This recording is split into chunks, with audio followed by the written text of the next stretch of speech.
পবিত্র ঈদ উল ফিতরের উৎসব শেষে ঘরমুখো মানুষের কর্মস্থলে ফিরতে ট্রেনের অগ্রিম টিকিট বিক্রির পঞ্চম দিন আজ। এদিন সকাল ৮টা থেকে বিক্রি করা হয় আগামী ২৭ মার্চের ট্রেনের আসনের টিকিট। এবারও আন্তনগর ট্রেনের ৭ দিনের অগ্রিম টিকিট বিশেষ ব্যবস্থায় বিক্রি করছে।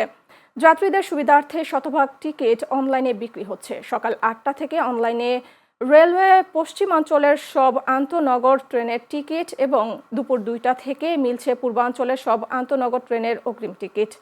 এদিকে ঈদের সময় সদরঘাটের উপর বাড়তি চাপ কমাতে বছিলা ঘাট থেকে লঞ্চ চলাচল শুরু করেছে বাংলাদেশ অভ্যন্তরীণ নৌ পরিবহন কর্তৃপক্ষ বিআইডব্লিউটিএ। আজ সকাল ৭টায় প্রথম লঞ্চ এমভি টিপু আনুষ্ঠানিকভাবে ছেড়েছে। এই তথ্য নিশ্চিত করেছেন বিআইডব্লিউটিএর শুল্ক আদায়কারী কর্মকর্তা ইনসানুর রহমান। তিনি বলেন, প্রথম দিনের প্রথম লঞ্চ ১০০ থেকে ১৫০ যাত্রী নিয়ে রওনা হয়েছে। বছিলা ব্রিজ সংলগ্ন লঞ্চ ঘাট থেকে আজ ৬টি লঞ্চ ছাড়া হবে।